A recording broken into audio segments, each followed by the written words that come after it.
वारकरी संप्रदायातील थोर महात्मे व महाराष्ट्रातील विचारवंतांची दुर्मिळ कीर्तने, प्रवचने, व्याख्याने ऐकण्यासाठी सुरेश महाराज सूळ या यूट्यूब चॅनलला अवश्य सबस्क्राइब करून बेल आयकॉन दाबा. मानवाचा स्वभाव हा उंची पाहणारा आहे. आपल्या उंचीचा नसेल, तो जर नीच असेल तर त्याला डावललं जातं, स्वीकारलं जात नाही, घेतलं जात नाही. काही वेळेला तर इतका हा उंचीचा धुंदीचा प्रकार असतो, त्या उंचीच्या धुंदीमुळे दिसत नाही, माणसाला दिसत नाही. या लोकातला हा व्यवहारच आहे. एक कसलीही मस्ती चढली, एक धनाची म्हणा, मानाची म्हणा, उंचीची म्हणा, कुलाची म्हणा, कुठल्याही प्रकारची, आपल्या शक्तीची म्हणा, पौरुषत्वाची म्हणा, ती उंची आपल्या डोक्यात बसली का मनुष्य धुंद होतो, मस्त होऊन जातो, काही पाहत नाही. तुकोबारांनी एका अभंगात सर्व जीवांना ही सूचना दिलेली, बाबांनो, इह लोकातला हा जो व्यवहार आहे, या इह लोकातल्या व्यवहारात वाहवत जाऊ नका, धुंद होऊ नका. तुकोबाराय म्हणतात, बाबांनो, या प्रकारे वाहवत जाऊ नका. तुका म्हणे, इह लोकीच्या व्यवहारे नये डोळे धुरे भरून राहू. ही धुंदी असते, त्या मस्तीमध्ये माणसं दुसऱ्याला सामावून घेत नाही, जुमानत नाही, विसरून जातात. आपल्या वरचे उपकार देखील विसरून जातात. आपल्याला पूर्व जीवनात काय सहाय्य दिले, काय केले, ते देखील विसरून जातात. तुका म्हणे, ज्याची संपदा एवढी सांगा ते कवडी गेली नाही. कोण आपण धनवान त्याच्या पुढे. तेव्हा धनाचं श्रेष्ठपण, धनाचा उंचपणा देवाला प्रसन्न करून घेणारा नाही. अभिजन म्हणजे कुलीनता, चांगलं कुळ आहे, उच्च वर्ण आहे, म्हणजे त्या वर्णामुळे भगवान प्रसन्न होईल असं नाही. तुकोबाराय म्हणतात, सांगा आजपर्यंत मला सांगा, वर्णाच्या अभिमानातून कोण पावन झालेले सांगा. तर तुकोबारायांना या भक्तीचं महत्त्व जनतेच्या लक्षात आणून द्यायचं होतं. कारण तेवढ्या करताच तुकोबाराय इथे आलेले, आणि इथे येऊन त्यांनी हेच कार्य हातात आपल्या घेतलं, ते म्हणजे भक्तीच्या प्रचाराचं, प्रसाराचं. तुकोबाराय म्हणतात, आम्ही पिटू भक्तीचा डांगोरा, भक्तीचा डांगोरा पिटणार. तुकोबारायांनी डांगोरा पिटणार म्हटल्याप्रमाणे खरोखरच भक्तीचा डांगोरा पिटलेला आहे. खूप प्रचार भक्तीचा केलेला आहे. म्हणून निळोबायांनी तुकोबारायांच्या आरतीमध्ये तुकोबारायांनी आपल्या जीवनात विशेष महिमा जर कोणता प्रगट केला असेल तर ते सांगितलेलं आहे. निळोबाराय खूप सुंदर तुकोबारायांचं जीवन आरतीतून प्रगट करत आहेत की हरिभक्तीचा महिमा विशेष वाढवला. हरिभक्तीचा महिमा विशेषत्वाने तुकोबारायांनी वाढवलेला आहे. का? कलियुगात तेच साधन सर्वात श्रेष्ठ आहे. भक्तिरेव गरीयसी, भक्तिरेव गरीयसी, भक्ती हीच श्रेष्ठ आहे असं देवर्षी नारद मुनींनी आपल्या भक्तिसूत्रामध्ये म्हटलेलं आहे. म्हणून कलियुगात भक्ती हीच साधना जीवाला परमात्म्याच्या जवळ लवकरात लवकर पोचवणारी आहे. म्हणून या भक्तीवर तुकोबारायांनी जोर दिला. गावोगाव प्रचार दौरा करून लोकांना भक्ती करा, भक्ती करा असं सांगू लागले. तेव्हा काही लोक पुढे आले आणि म्हणू लागले, महाराज तुम्ही आम्हाला भक्ती करा, भक्ती करा असं म्हणता, पण तो भगवान किती श्रेष्ठ आहे, किती सर्वोत्तम आहे, आणि त्याची भक्ती तुम्ही आम्हाला करायला सांगता. आम्ही कोण त्यांच्या पुढे? आम्ही एक सामान्य आहोत, हीन दीन आहोत. त्यांच्या मानाने आमच्याकडे काहीच कसलंच योग्य त्याचं असं स्वरूप वाटत नाही. आम्ही ना धनाने, ना बलाने, ना कुळाने, ना कशाने, कसे आम्ही आहोत. असे सामान्य असणारे आम्ही जीव, त्या आम्हाला तो जवळ करील का? आम्हाला तो आपल्या सान्निध्यात घेईल का? तुकोबारा म्हणतात, बाबांनो तुम्हाला ही शंका येते त्या भगवंताच्या बाबतीत, तर ही शंका घेण्याचं काही कारण नाही. का कारण नाही? शंका केव्हा येते? स्वभाव माहीत नसल्यानंतर. समोरच्या व्यक्तीचा स्वभाव जर माहीत नसला ना तर लगेच शंका येते. आणि काय करावं, कसं करावं, बोलावं का बोलू नाही, बोलल्यावर काय होईल आणि कसं होईल, शंका येते स्वभाव माहीत नसल्यानंतर. मग मनुष्य दचकून राहतो, दबकून राहतो, करावं का करू नये, बोलावं का बोलू नये या विचारात पडतो. पण स्वभाव जर माहीत असला ना मग मनुष्य निशंक राहतो, त्याला दडपण वाटत नाही, शंका येत नाही आणि काहीच नाही. आणि मग सहज तो आपलं पुढे मांडत असतो. त्याचा परिणाम काय होईल का ही त्याला वाटत नाही, कारण स्वभाव माहीत आहे. आपण काही जरी बोललो तरी तो आपल्याला याबाबत काही वेगळ्या रीतीने पाहणार नाही का वेगळं आपल्या बाबतीत काही करणार नाही. स्वभावाची माहिती असल्यानंतर मनुष्य अगदी मोकळा राहतो आणि सर्व मांडत असतो. तुकोबारा म्हणतात, तुम्हाला ही शंका येते, तुम्हाला असं वाटतं आपण एक सामान्य आहोत, कुलहीन आहोत, कसे आहोत, दिनदुबळे आहोत, ना ज्ञान ना तप ना विद्या ना कुठलं काय, कसे आपण आहोत, त्याच्या मानाने आपल्याकडे काय तुटपुंजी आहे. म्हणून आपल्याला तो कसा जवळ करेल असं वाटतं तुम्हाला. पण ही शंका ध्यानात घेऊच नका, मनात आणूच नका. त्याचा स्वभाव तुम्हाला जशी शंका येते तसा नाहीये, तसा नाही. भगवान हा मोठा आहे का, हा छोटा आहे का, हा उंच आहे का हा नीच आहे, भगवान हे त्या भक्ताच्या बाबतीत काहीच पाहत नाही. हा त्याचा स्वभाव तुकोबारा सेवेकरता घेतलेल्या आपल्या अभंगाच्या प्रथम चरणातून प्रकट करतायत. उंच नीच काही नेने भगवंत, उंच नीच काही नेने भगवंत, उंच नीच काही नेने भगवंत, उंच नीच काही नेने भगवंत. तिष्ठे भाव भक्ती देखो निया, तिष्ठे भाव भक्ती देखो निया, तिष्ठे भाव भक्ती देखो निया, तिष्ठे भाव भक्ती देखो निया. उंच नीच काही नेने भगवंत, उंच नीच काही नेने भगवंत, उंच नीच काही नेने भगवंत, उंच नीच काही नेने भगवंत. तुकोबारा म्हणतात, तुम्हाला शंका येते याचा अर्थ असत त्याचा स्वभाव तुम्हाला माहीत नाही, तो कसा आहे हे तुम्हाला न कळल्यामुळे तुम्हाला शंका येते. बाबांनो तो असा आहे, आपली भक्ती करणारा जो भक्त आहे तो काय उंचीचा आहे का, तो कसला आहे, नीच आहे, भगवान ते काहीच पाहत नाही, नवे नवे जाणतच नाही. नेणे उंच नीच काही नेणे भगवंत, तो भगवान उंच का नीच हे काहीच जाणत नाही.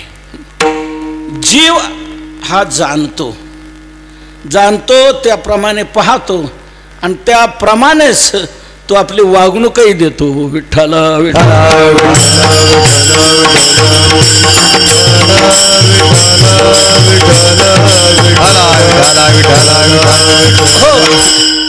जीव पाहतो आपल्या उंचीचा आहे का, आपल्याप्रमाणे तो आहे का. जर नसेल तर मनुष्य लगेच त्याला डावलतो सोडून का. मग ज्या वेळेला पाहणं सुरू होत असतं तर म्हणतो काय स्थळ तुम्ही आणलं? अहो ती काय माणसं आपल्या लायकीची आहेत का? आपल्या पुढे ती काय आहे, ते कसे आहेत, आणि तुम्ही असं आमच्या पुढे आणलं? आपला मुलगा कसा आहे, काय आहे, तुमच्या काही लक्षात येतं की नाही? लगेच परिस्थिती काय, आपली उंची काय, त्याची उंची काय, ते कोणते, ते कोणत्या कुलातले, ते कसे, अनेक पैलू अनेक निकष मनुष्य लावत असतो आणि डावलत असतो.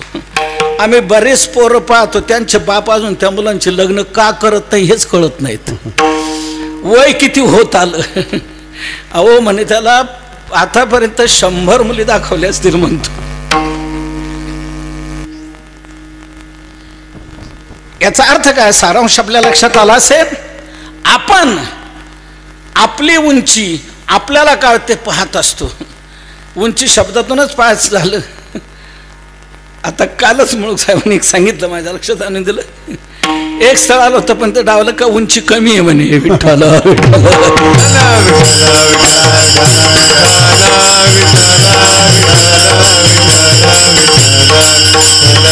म्हणजे मानवाचा स्वभाव हा उंची पाहणारा आहे. आपल्या उंचीचा नसेल, तो जर नीच असेल तर त्याला डावललं जातं, स्वीकारलं जात नाही, घेतलं जात नाही. काही वेळेला तर इतका हा उंचीचा धुंदीचा प्रकार असतो, त्या उंचीच्या धुंदीमुळे दिसत नाही माणसाला, दिसत नाही. या लोकातला हा व्यवहारच आहे. एक कसलीही मस्ती चढली, एक धनाची म्हणा, मानाची म्हणा, उंचीची म्हणा, कुलाची म्हणा, कुठल्याही प्रकारची, आपल्या शक्तीची म्हणा, पौरुषत्वाची म्हणा, ती उंची आपल्या डोक्यात बसली का मनुष्य धुंद होतो, मस्त होऊन जातो, काही पाहत नाही. तुकोबारांनी एका अभंगात सर्व जीवांना ही सूचना दिलेली, बाबांनो इह लोकातला हा जो व्यवहार आहे, या इह लोकातल्या व्यवहारात वाहवत जाऊ नका, धुंद होऊ नका. म्हणतात बाबांनो या प्रकारे वाहवत जाऊ नका. तुका म्हणे इह लोकीच्या व्यवहारे नये डोळे धुरे भरून राहू.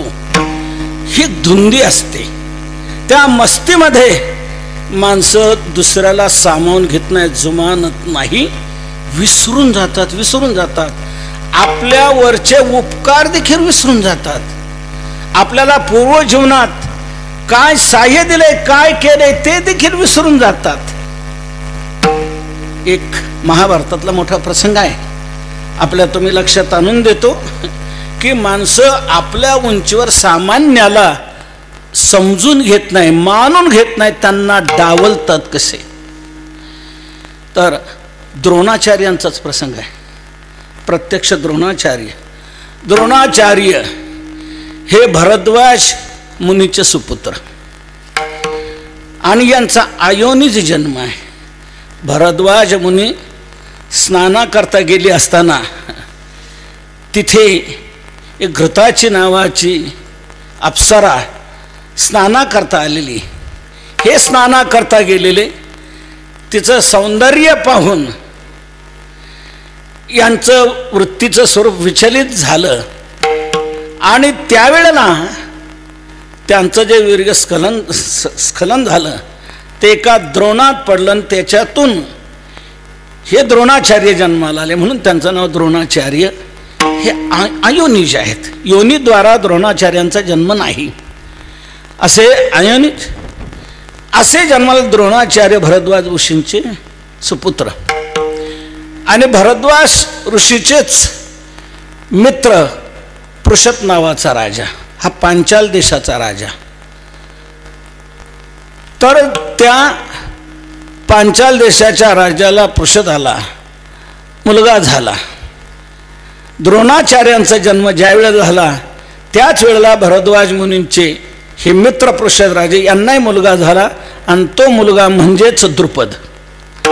हा द्रुपद जन्माला आला. इकडे द्रोणाचार्य जन्माला आले तेव्हा आपल्या वडिलांचे मित्र भारद्वाज आहेत आणि धनुर्विद्येत खूप ते प्रवीण आहेत. सर्व काही अस्त्रशस्त्र ज्ञान त्यांच्याजवळ आहे. म्हणून या पुरुषोत्ताने आपला मुलगा द्रुपद याला भरद्वाज ऋषीकडेच विद्याध्ययनाकरता पाठवलं. म्हणून द्रोणाचार्य आणि द्रुपद. आता द्रोणाचार्य भरद्वाज मुनींचेच पुत्र आणि त्यांच्याकडे शिकायला आलेलं द्रोण हे द्रुपद, या दोघांच्या आता तिथेच आश्रमात इतका काल गेला.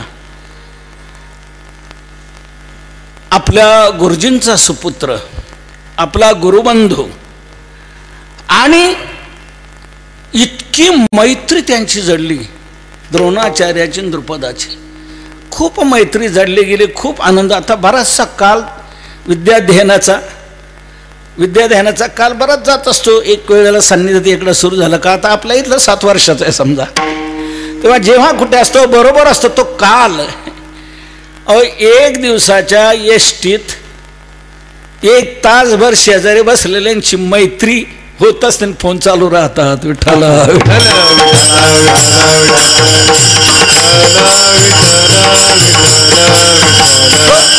इतका काल गेला द्रोणाचार्यांचा द्रुपदाचा, खूप मैत्री झाली.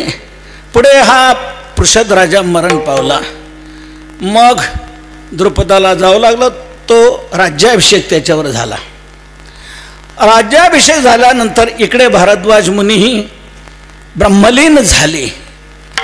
परिस्थिती हलाखीचीच तशी. अश्वत्थामा चिरंजीव झालेला. तेव्हा द्रोणाचार्य विचार करू लागले की आपल्याला काहीतरी मिळावं, कुठंतरी प्राप्त व्हावं, काय म्हणजे साथ मिळेल आपल्या संसाराला, कुटुंब चालण्याकरता. त्यांना कळलं परशुराम हे आपलं सर्व दान करतायत, देतायत. गेले परशुरामाकडं. तर परशुरामांना विनंती केल्यावर परशुरामांनी सांगितलं मी सर्व ब्राह्मणांना दान देऊन टाकलेलं आहे. आता माझ्याजवळ काही नाही, माझ्याजवळ आहे फक्त आता अस्त्रविद्या, हेच माझ्याजवळ आहे, हेच धन माझ्याजवळ आहे, बाकी धन काही नाही. आणि मी ते तुला देऊ शकतो. मग ते धन काय हरकत नाही, ते तर ते द्या. ते मिळालं. आता आपल्याजवळ हे अस्त्रशस्त्रज्ञान सर्व आहे, पण मुख्य सांसारिक जीवनाकरता जे धन आहे ते नाही.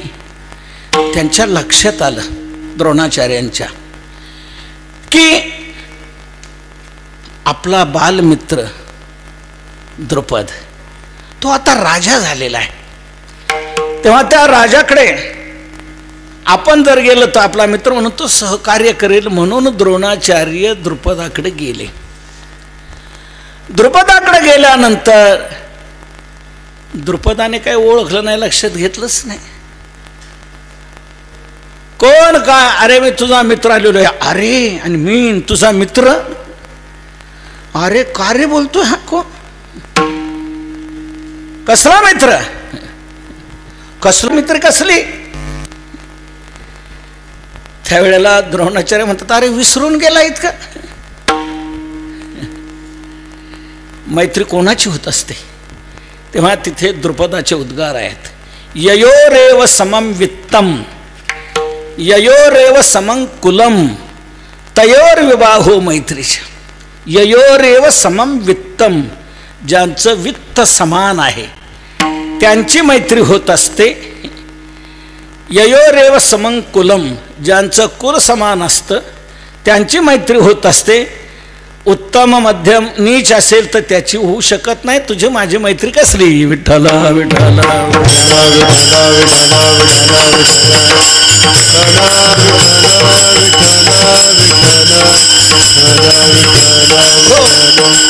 मुद्दा माझा आपल्या लक्षात आला असेल की लहानपण ज्यांच्याकडे गेलं, इतकं मैत्रीचं घनिष्ठ जीवन, आणि आपल्याला ज्यांनी विद्या दिली त्यांचा हा मुलगा, आणि तरी तो मैत्रीचा संबंध त्याने ठेवला नाही, मानला नाही. म्हणजे अशी धुंदी आपल्या ठिकाणी असते की तो सामान्याला सामावून घेत नाही. तुकोबाराय म्हणतात या संस्काराने, ह्या विचाराने तुम्ही भगवंताकडे पाहता, भगवान तसा नाही. भगवान हा सर्वांना सामावून घेणारा आहे. तो उंच का नीच हे काही पाहत नाही. तो भगवान आहे, पाहत नाही.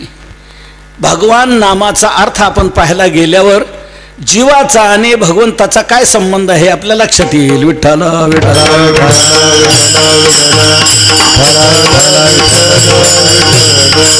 हो, भगवान त्याला म्हटलेलं आहे.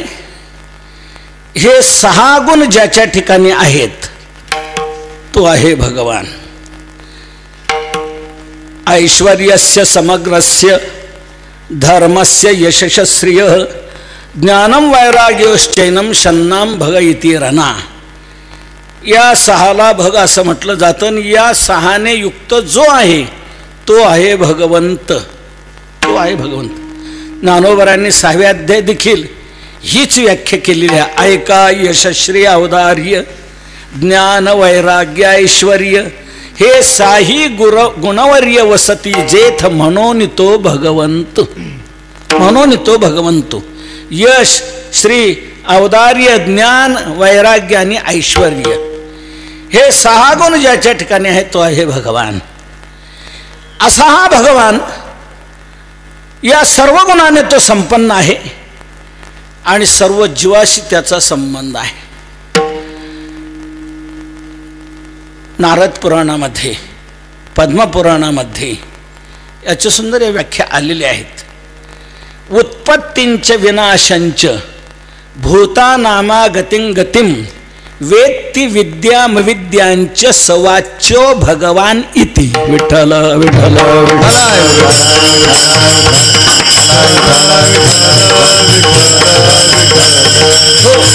उत्पत्तींच विनाशंच भूतानाम अगतिम गतिम वेत्ति विद्याम अविद्यांच सवाच्यो भगवान इति. त्याला भगवान असं म्हणतात. या सर्व भूतांची उत्पत्ती, या सर्व भूतांचा विनाश हा ज्याच्यातच आहे. ज्याने हे विश्व निर्माण केले, जेने हे विश्व निर्मिले, महर्षी देवा ते संस्थापिले, 21 स्वर्गा ते धरले, सत्ता मात्रे आपुलिया, सर्व सिद्धीचा दातार हा. म्हणून तुकोबारा एका अंधळ्या पांगळ्यामध्ये देखील म्हणतात की हा जो विठोबा आहे यानेच सर्व हे विश्व निर्माण केलेलं आहे. आंधळ्या पांगळ्याचा एक विठोबा दाता. आंधळ्या पांगळ्याचा एक विठोबा दाता. प्रसवला विश्व तोची सर्व होय जाणता. प्रसवला विश्व तोची सर्व होय जाणता. घडी मोडी हेळा मात्रे पाप पुण्य संचिता. घडी मोडी हेळा मात्रे पाप पुण्य संचिता. भव दुःख कोण वारे तुझ वाचोने चिंता. धर्म गाजावो तुझा तुझी कृपाळू राजा. विचेरा न सांगताच कोण वारे तुझ वाचोने चिंता. धर्म गाजावो तुझा तुझी कृपाळू राजा. जानसी जीविचे गा न सांगताच. आंधळ्या पांगळ्याचा एक विठोबा दाता प्रसवाला विश्व तोची. सर्व विश्व त्याने निर्माण केलेलं आहे.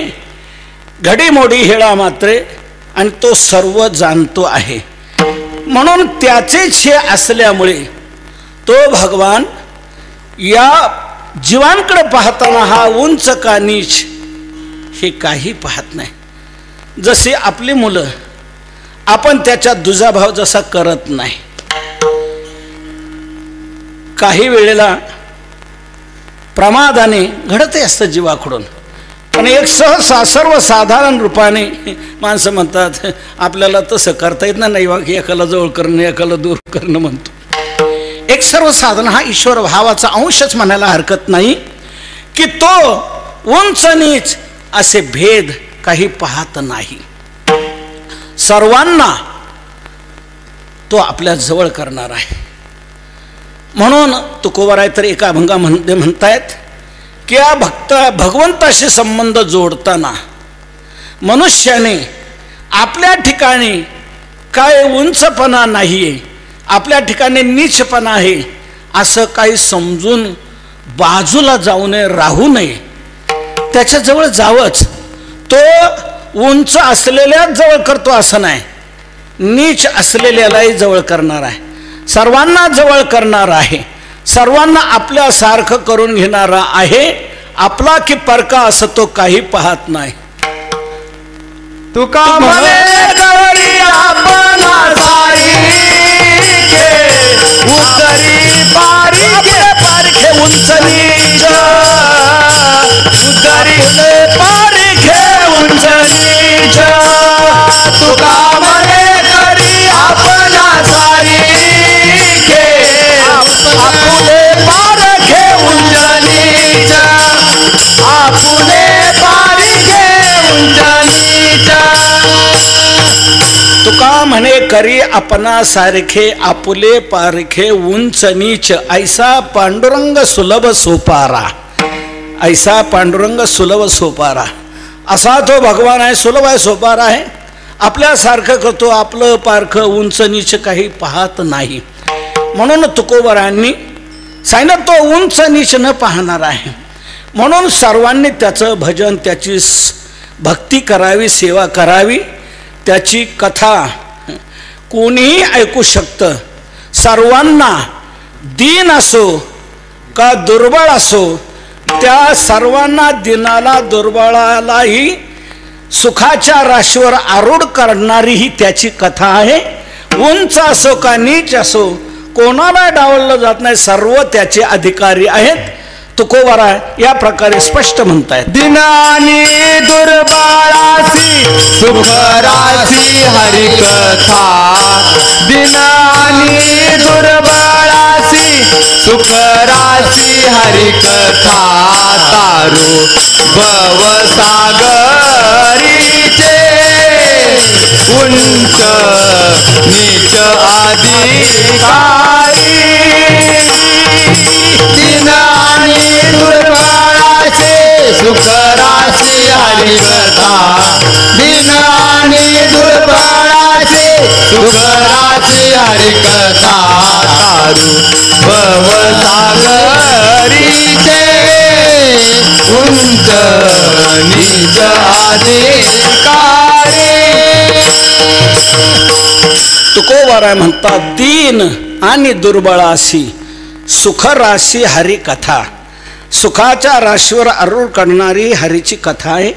दीन असो का दुर्बळ असो या सर्वांना भवसागरातून तारून पैलतीला नेणारी अशी हरिकथा आहे.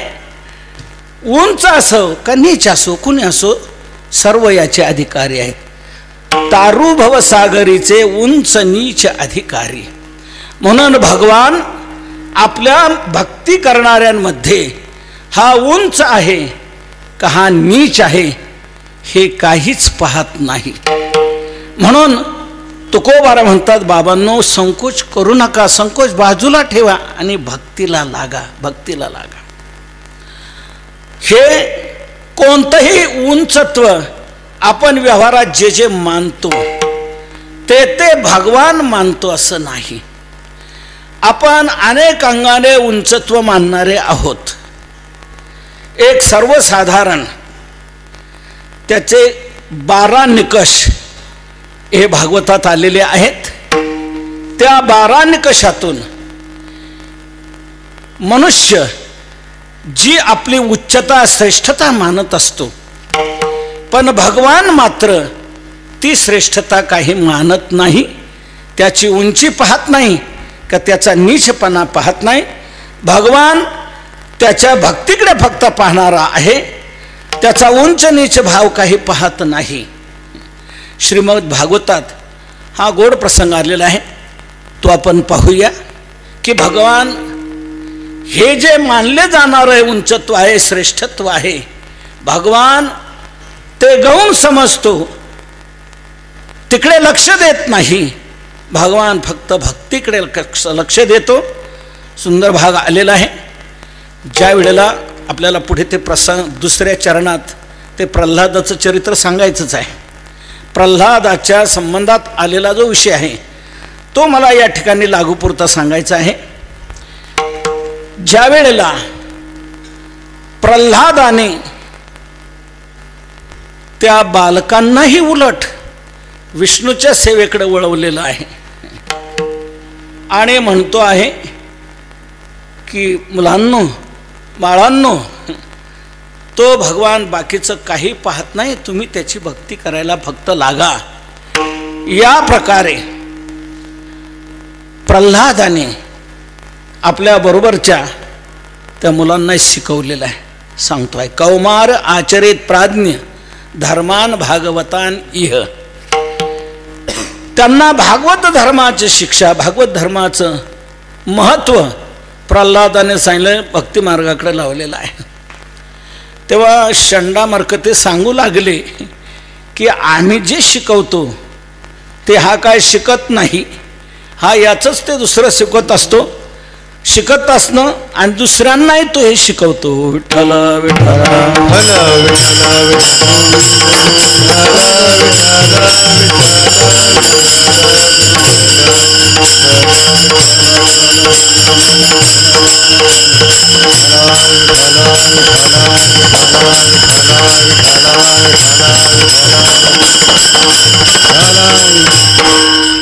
त्यावेळेला प्रल्हाद त्या मुलांना म्हणायचा, नालम द्विजत्वम देवत्वम ऋषत्वम वा सुरात्मजाः प्रेरणाय मुकुंदस्य.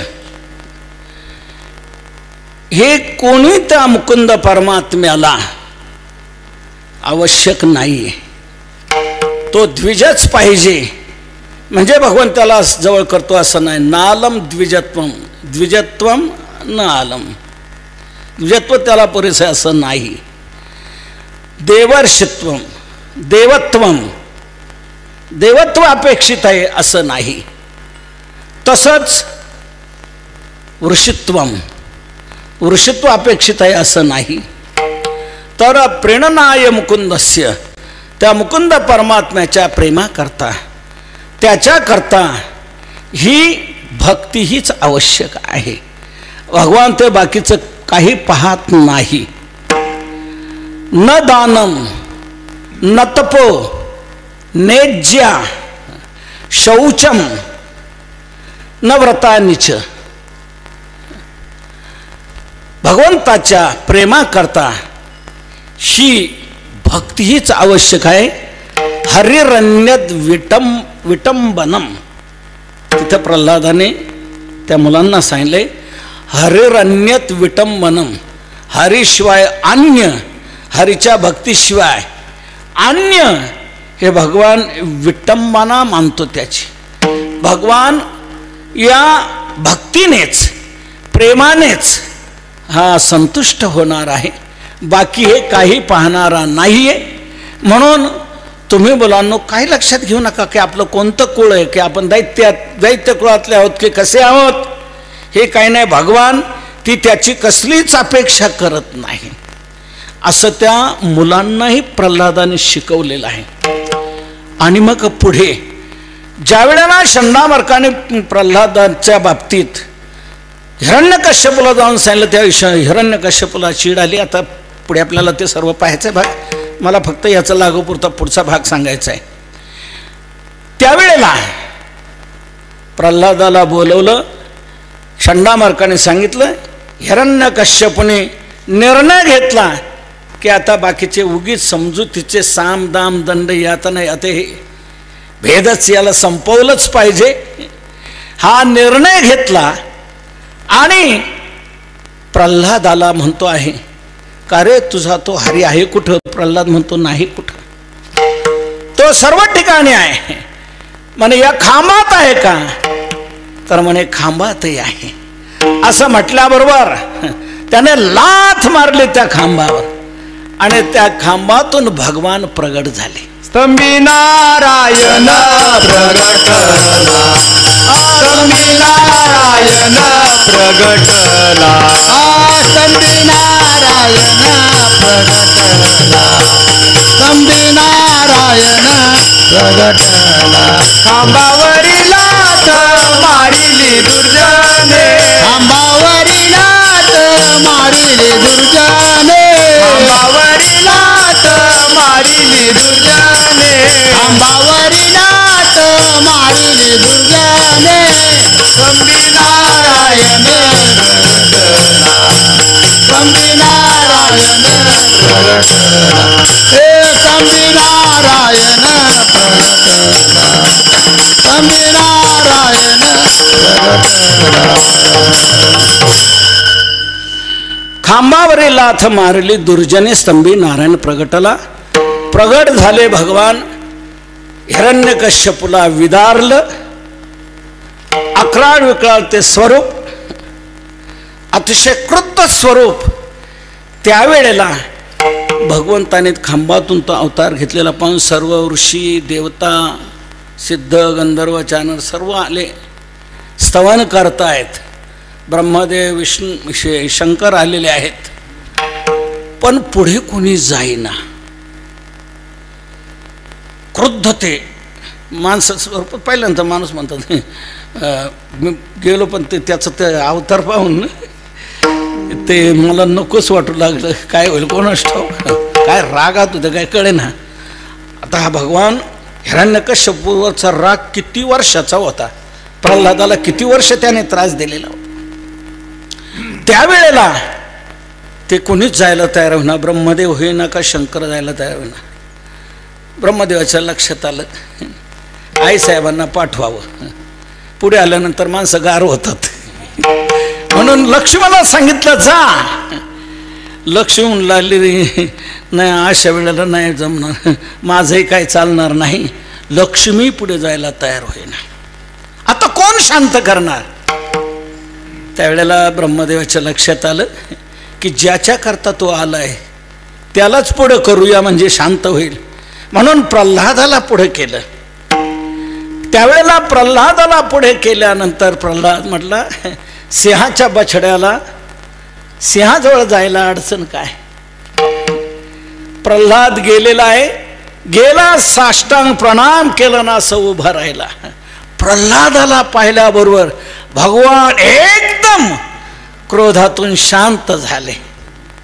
शांत झाल्यानंतर लगेच प्रल्हादाला उचललं, कडेवर घेतलं आणि चाटायला सुरुवात केली. नाम प्रल्हाद उच्चारी, नाम प्रल्हाद उच्चारी, नाम प्रल्हाद उच्चारी, नाम प्रल्हाद उच्चारी. नरहरी तया सोडवी, नरहरी तया सोडवी, नरहरी तया सोडवी. उचलून घेतला कडीवरी, उचलून घेतला कडीवरी, उचलून घेतला कडीवरी, उचलून घेतला कडीवरी. भक्त सुखे निवाला, नाम बरवया बरवंत, नाम बरवया बरवंत. भक्त सुखे निवाला, नाम बरवया बरवंत, नाम बरवया बरवंत. त्यावेळेला भगवंताने प्रल्हादाला उचलून घेतलं, आपल्या कडेवर घेतलं जिभेने चाटायला सुरुवात केली. भगवान शांत झाले. प्रल्हाद म्हणतो, देवा, कोणीच तुझ्याकडे यायला तयार नव्हतं. तुझं हे स्वरूप पाहून सर्व बाजूला थांबले. मी तुझ्याजवळ आलो, लगेच तुम्हाला उचलून कडेवर घातलं. माझ्या करता तुम्ही किती हा त्रास घेतला, कष्ट घेतले, माझं किती किती कशा प्रकारे तुम्ही रक्षण केलेलं आहे. याचा अर्थ असा, मला हे सर्व जाणवत आहे, लक्षात येत आहे की तुझ्या प्रसन्नते करता दुसरी कशाचीच गरज नाही. तुझ्या प्रसन्नते करता फक्त भक्तीची गरज आहे तुझ्या. विठ्ठल विठ्ठल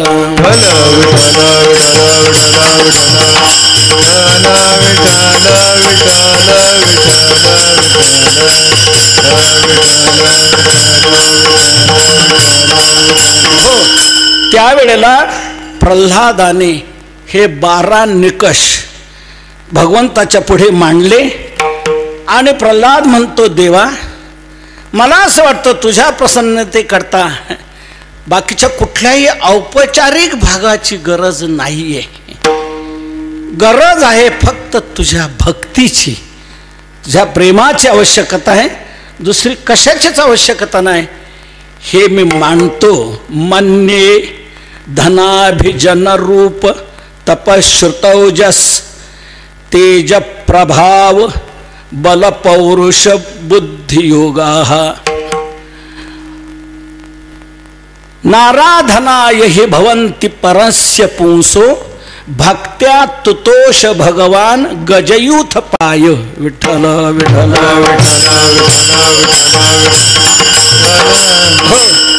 तर प्रल्हाद सांगतो, मन्ये धनाभिजन रूप तपश्रुतौजस.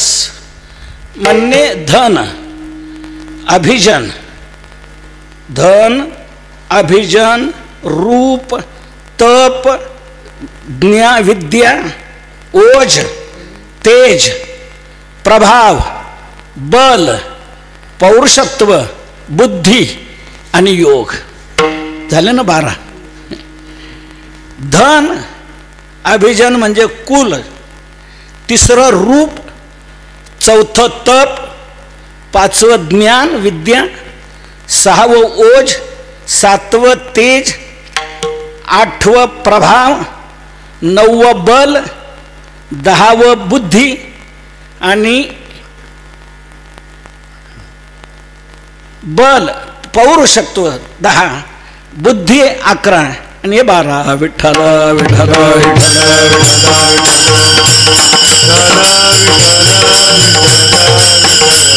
हो, धन हे तुला प्रसन्नते करता उपयोग आलेला असं नाही. तू लक्ष्मीपती आहे, लक्ष्मीचा तू मालक आहे.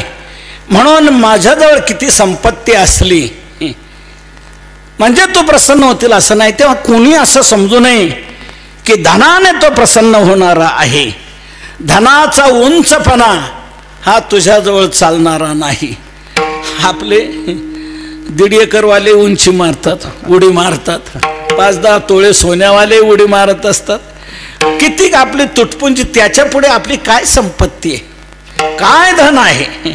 मोठमोठे प्रसिद्ध असणारे धनवान देखील त्याच्या पुढे नेस्त नाबूद झालेले आहेत. काय कृष्ण, आता रावणाची थोडी संपत्ती होती का? तुकोबराने रावणाच्या संपत्तीचं वर्णन केले नाही.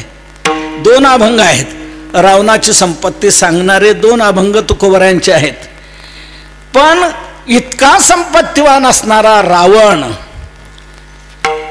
त्याच्या त्या लंकेमध्ये घरं किती होती आणि ती कशा कशाची होती हे तुकोबरांनी यादी दिलेली आहे.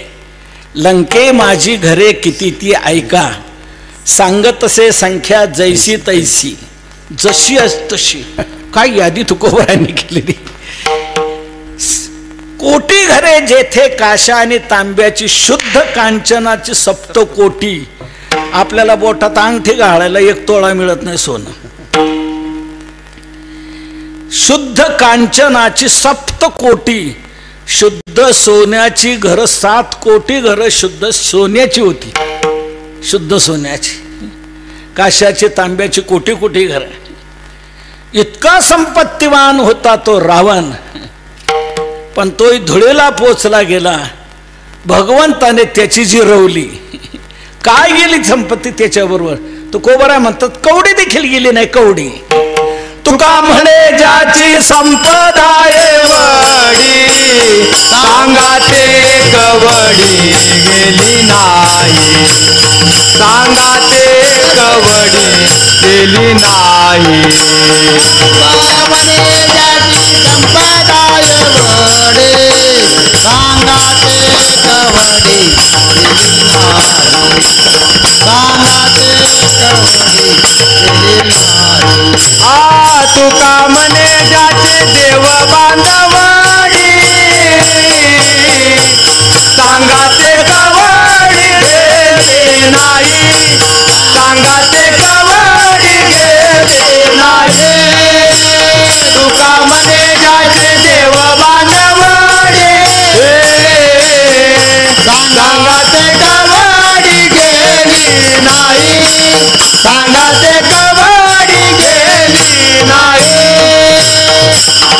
तुका म्हणे ज्याचे देव बांधवडी, सांगा ते कवडी गेली नाही. तुका म्हणे ज्याची संपदा एवढी, सांगा ते कवडी गेली नाही. कोण आपण धनवान त्याच्या पुढे? तेव्हा धनाचं श्रेष्ठपण, धनाचा उंचपणा देवाला प्रसन्न करून घेणारा नाही. अभिजन म्हणजे कुलीनता, चांगलं कुळ आहे, उच्च वर्ण आहे, म्हणजे त्या वर्णामुळे भगवान प्रसन्न होईल असं नाही. तुकोबरा म्हणतात सांगा आजपर्यंत मला सांगा वर्णाच्या अभिमानातून कोण पावन झालेले सांगा.